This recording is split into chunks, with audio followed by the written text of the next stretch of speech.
Bonjour à tous, j'espère que vous allez bien. Aujourd'hui, dans cette vidéo, je vais vous montrer comment utiliser ce gestionnaire de package dans UV. On peut voir ici qu'il est 10 fois plus rapide. On peut voir ici Poetry, Pip et tout ce qui va avec. Donc, on va voir dans cette vidéo comment setup un projet dans VS Code et aussi avec les tests, avec PyTest. Donc, sans plus tarder, pour arriver à ce niveau, si vous partez sur votre navigateur, vous tapez Python, UV, et puis vous cliquez sur le premier repo. Donc, on peut voir ici qu'ils sont au même endroit. Nous allons d'abord commencer par installer UV, c'est-à-dire en fonction de votre système d'exploitation, vous allez exécuter la version appropriée. Pour mon cas, ici, j'ai un Windows, je vais copier ce dernier ici. Et puis, je vais ouvrir mon PowerShell. Donc, si je tape ici PowerShell, j'ouvre le PowerShell. Je sais que j'ai exécuté ce dernier, mais bon, on va voir si ça va fonctionner ou pas. Je vais faire comme un paste. Je ne sais pas pourquoi ça dérange comme moment. Donc, on voit que je n'ai pas bien copié. Je vais recopier. PowerShell, j'exécute. On peut voir que ce dernier existe déjà. Donc, une fois que vous avez installé ce dernier-ci, normalement, ça peut vous demander aussi d'ajouter à votre variable d'environnement.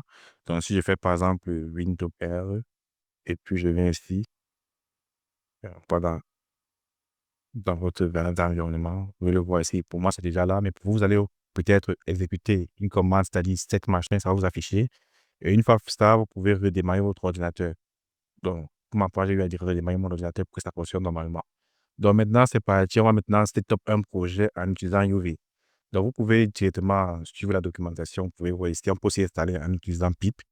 En faisant juste un pip install UV, vous pouvez le faire pareillement. Et vous pouvez aussi suivre la documentation si vous voulez. Donc, qu'est-ce que moi je vais faire ici? Je vais créer un nouveau projet. Je vais ouvrir comme un PowerShell.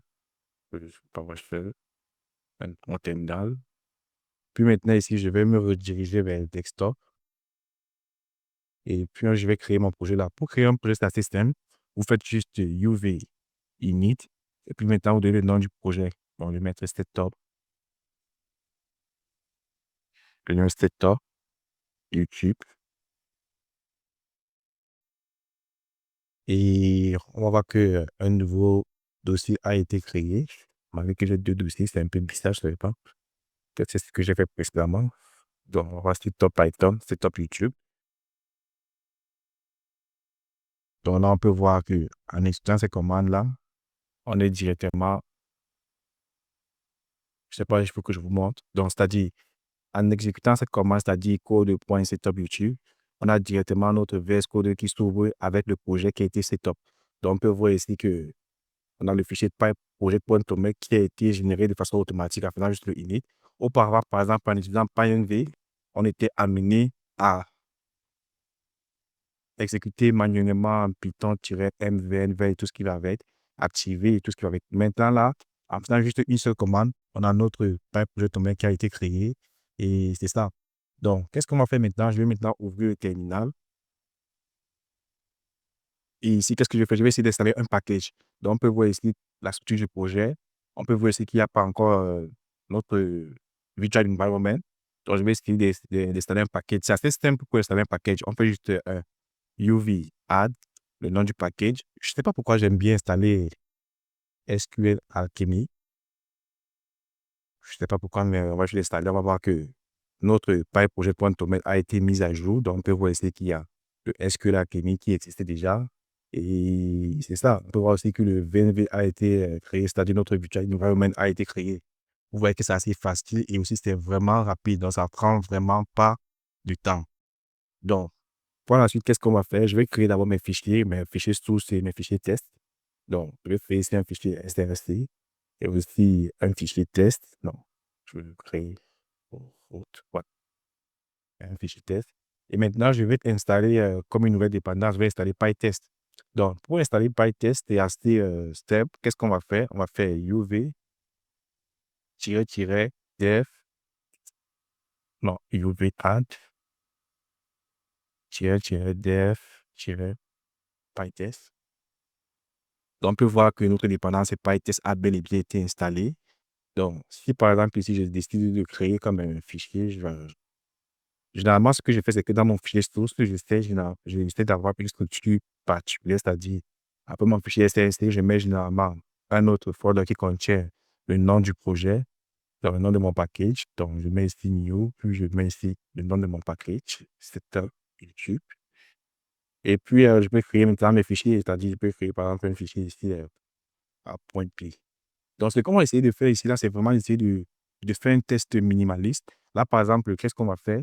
Je vais partir dans le test, je vais, comme on le fait de façon habituelle. Je vais faire un fichier test. Qu'est-ce que je peux l'appeler? Je vais l'appeler test setup.py pour tester mon setup si tout fonctionne. On va implémenter un simple test. Donc, test setup. Et qu'est-ce qu'on va faire? On va faire asset true. Donc, là, je vais essayer d'exécuter mon test. Pour exécuter le test assez simple, qu'est-ce qu'on va faire? On va faire uv run pytest. On peut voir que notre test c'était bien exécuté. Donc, le test est passé. Donc, là, c'est vraiment notre setup minimaliste. Mais là, maintenant, je vais essayer de faire quelque chose d'un peu, comment dire ça, d'un peu plus simple, d'un peu pour vous montrer comment ça fonctionne réellement. Si, par exemple, je crée ici, on va essayer de recréer comme le module math. Donc, je vais, par exemple, faire ici un nouveau folder que je vais appeler ici math operation. Je vais créer ici un fichier que je vais appeler math operation.py. Je vais vous montrer un peu quelque chose. Là, maintenant, on va essayer d'implémenter une fonction add qui ajoute deux nombres. Number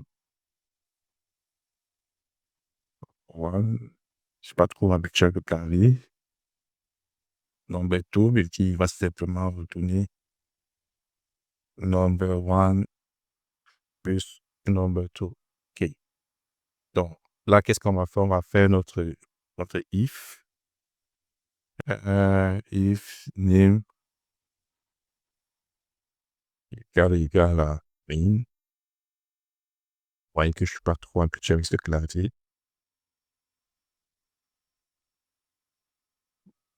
Oh. On va essayer de print un peu.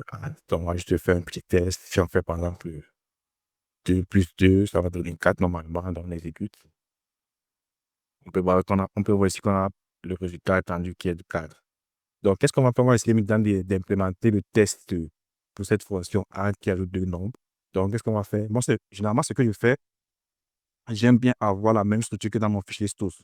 Donc, je viens ici, je vais d'abord créer en premier lieu un nouveau folder que je vais appeler le math operation, comme précédemment.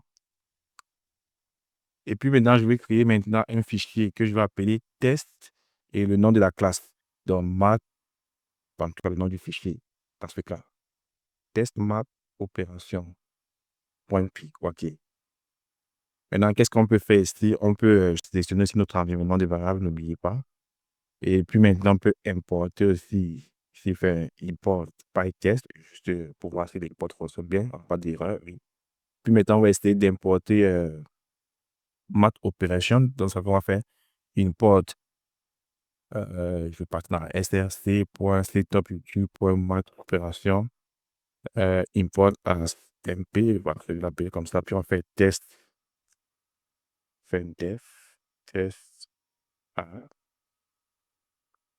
ne sais pas si vous êtes familier un peu avec les tests en Python, mais ça, ce sont vraiment les trucs de base. Donc, qu'est-ce qu'on va faire? On va faire le result. Ce qu'on veut, c'est mp.add. On va passer ici à source.setupyoutube.mathopération as np. Voilà. Donc, on va faire ici maintenant np.add. On va par exemple vous faire le même test 2.2. Le résultat attendu, ici, c'est 4. On va essayer de vérifier. Donc, asset, result, égal à expected. Donc, là, je vais exécuter mon test pour voir si ça passe. Ici, qu'est-ce qu'on fait? On essaie simplement de vérifier si le résultat de la fonction est égal à 4. Aussi simple que ça. Donc, je vais exécuter un nouveau mon test. Je vais run PyTest. On peut voir ici qu'on a un message d'erreur. Donc, on peut voir que STS n'est pas reconnu et tout. Ça, c'est un message d'erreur qui arrive fréquemment. Moi, mon sujet d'aller avec ces messages d'erreur. Mais pour le résoudre, qu'est-ce que je fais généralement? Lorsque vous utilisez PyTest, dans chaque fichier, ce qui est un peu dommage quand tu utilises VS Code, dans chaque fichier, généralement, il faut créer le fichier init.py. Donc, si vous utilisez par exemple PyCharm, ce fichier est généralement créé de façon automatique, mais avec PyTest, il n'est pas créé.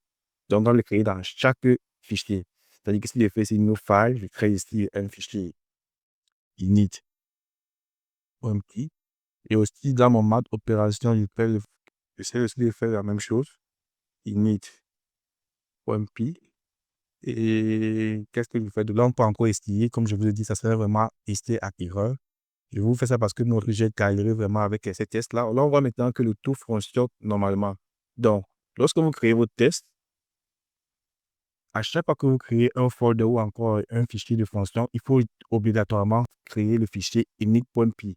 Donc, qu'est-ce qui ça, c'est vraiment la structure de base. C'est-à-dire, avec cette structure-là, vous êtes capable de faire de grands projets avec parce que vous avez vos fichiers, tout ce que vous pouvez créer ici et vous pouvez tester directement vos fonctions. Donc, qu'est-ce qu'on a ici? Si je reviens ici, on a une fonction que j'ai créée ici, dev_add, qui fait l'addition de deux nombres. On peut aussi faire pareillement pour dev subtract.